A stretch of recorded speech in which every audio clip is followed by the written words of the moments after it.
to Emily in the Word. I am Emily, and today we're going to be in the book of Daniel. And I wanted to just kind of start this off by giving a little bit of testimony, a background about me, why I'm doing this. First off, I really love just analyzing things, and I really love taking a deep dive or thinking about things that maybe this isn't how I thought it was, and I'm very open-minded about things. I like to, learn as much as I can. And sometimes that's a good thing. Sometimes it's a bad thing. But so what happened to me basically was I've always been a Christian my whole life. I've always, said that I believed in God. And even though I questioned him, I still knew that he was there.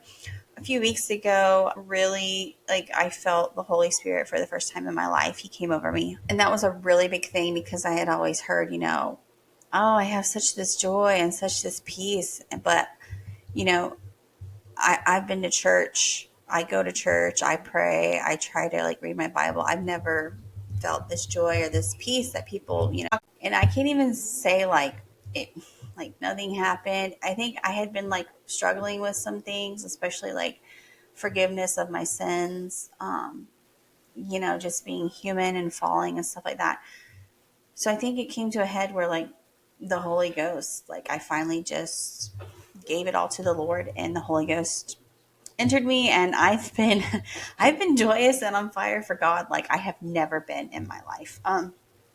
There have been times where I've been really more dedicated to the word and stuff, but it always felt like I had to do it. I had to go and do all these things, do my checklist. I went to church, read my Bible today, but now I am definitely I want to know this. I want to know everything. I want to absorb. I want to hear people, give sermons. I want to, hear I love apologetics.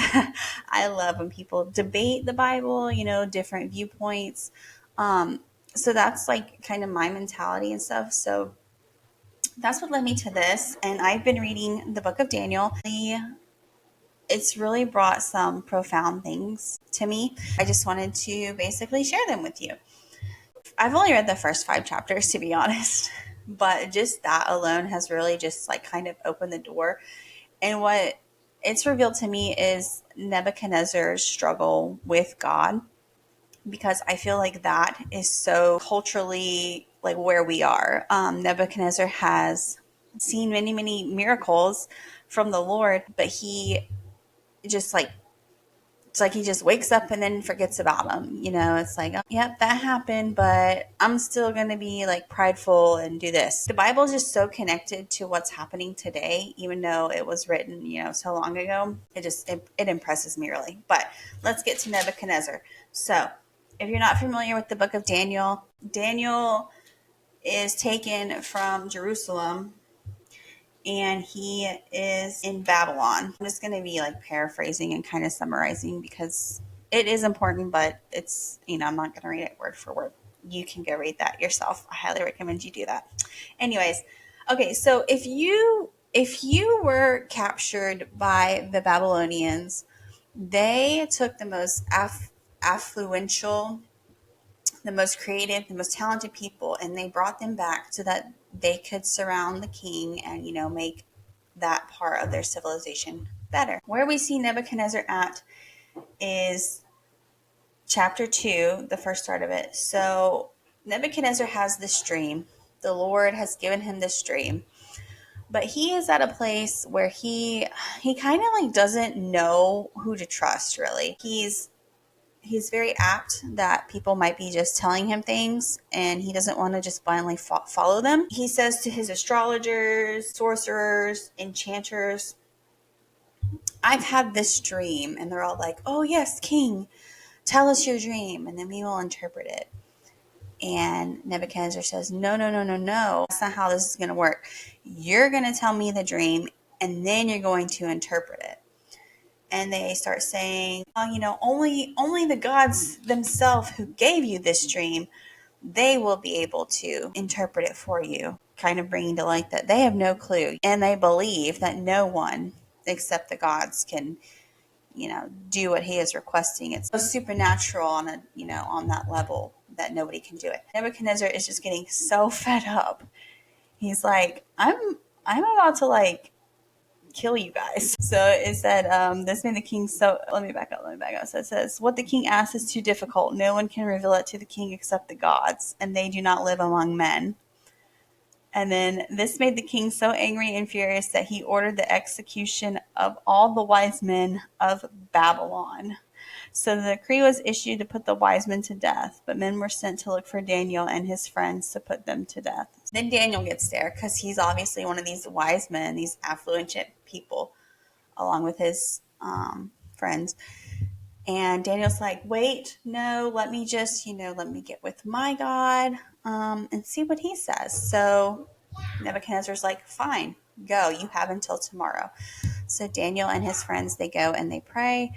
And the next day, God reveals, to Daniel that, hey, this is what it is. This is what it means. But I think the one thing important that happens at the very beginning is Daniel, before he even discloses the interpretation of the dream, he just praises the Lord and gives thanks to the Lord. And that has also changed a lot in my prayer life. Anytime I'm sitting down to pray, I always start out with thanking God for what he's given me, to what he's going to give me, even though I know that I don't need it, because he is good and faithful and just, and he does provide, and he gives us those things. Okay, so this dream that Nebuchadnezzar has is this huge statue. The head is made of gold, the chest and arms of silver, the belly and thighs of bronze, and the legs and the feet iron and clay. And Daniel's like, hey, this is you. Like, this is your empire. You are the head. You are the gold. You are going to be the most prosperous and spread your kingdom the farthest. So, of course, this overjoys Nebuchadnezzar. Daniel talks about how the Lord has made him he's going to make him like the greatest king and pave the way for all these great things to happen. And Nebuchadnezzar's like, wow, yes, I dreamed this, you interpreted it. Of course, I am the best king and my kingdom will prosper. Everybody wants to hear that. That self-righteousness and pride there. I'm sure that was already there from Nebuchadnezzar. I'm sure that inflated it. But he goes on to make Daniel a very high leader in his kingdom. But the thing is that Nebuchadnezzar doesn't learn from this. Even though he basically gave an impossible task and somebody did it with the help of the Lord, he doesn't learn from it, because in the very next chapter, which I'm kind of multiple thoughts about this, but let me just go on. Okay, so in the third chapter, Nebuchadnezzar builds this 90-foot all gold statue and tells his people that they must worship it. So and the way it's described, it's a 90 feet high and 9 foot wide. So this thing is massive. It is huge, and it's all made of gold. And it almost sounds like what he was dreaming about. This really big, massive statue that the Lord gave him. And I kind of think that as we walk through the book of Daniel, and I do think this is more about Nebuchadnezzar, but it is also about Daniel and the trials and stuff that he faces. So specifically, the three friends of Daniel, they get sent to the fiery furnace because they will not bow down to this statue. And I just, it's so easy to get hung up on the statue and what it represents, of course, idolatry, them going against the king, standing up for their beliefs. But then there's the part where it was so, I don't know, I feel, okay, this is how I feel. So God gave Nebuchadnezzar the dream of the statue, and then Daniel interpreted it for him. And then he goes and he builds the statue. But instead of that, he just does it all in gold. I feel like it was kind of ordained that he needed to build the statue, especially since he had the dream. I just don't see where else he would get the idea to build such a massive statue. And I know it was for a purpose. I mean, everything is for the glory and good of God. But I just like, I get so hung up on this. And it's like funny to me, kind of in a way, because he's like, Nebuchadnezzar is literally doing the thing that like God gave him the dream about, but he's like perverting it. Like, oh, I'm going to build this like massive, incredible statue because, God showed me that I am a great and prosperous king, but you have to worship this statue. It's like, no, you're missing the point of this. So Nebuchadnezzar's going through that. And then, of course, he throws these three, Shadrach, Meshach, and Abednego, into the fire, which is really like, I mean, this fire is crazy. It's really hot. They even say that the guards who like walk Shadrach, Meshach, and Abednego to the furnace, like they die because it's so hot. And so they walk in there, and Nebuchadnezzar is like looking at them, and he says, "Oh, wait, aren't there only three? I see four people now." And so he tells them to come out of the fire, and they're completely untouched. They're not dead. There's like no burn marks on them. I mean, it's a miracle. It's a miracle from God. God was with them. Um, you know, they chose not to worship this. In my Bible, it says down here, like, that they could have basically had a list of excuses for why they could have bowed down to the statue and just did it. And I think like a lot of those can be applied to anything today, of course, but they did not do that. And that was a really big witness to Nebuchadnezzar because he like saw the actual power of the Lord. And I think sometimes it's like, well, that could have been like a gimme, like, hey, like, look, I interpreted your dream even though you said not to. It's like, well, it was a little miracle. But then to actually see somebody go through that, I mean, like with your own eyes, to see people come out of a fire that had already killed people because they didn't even go in the fire. It was just really hot. Like, to see something with your own eyes turns it around. And then when something even happens to you, then you know that the Lord is there and he is working. It's definitely something to, think about. And then he, of course, makes Shadrach, Meshach, and Abednego like the highest people in his land. And he opens the door to letting his people of Babylon worship God. So in a way, like the trials of Shadrach, Meshach, and Abednego led to religious freedom for that little section.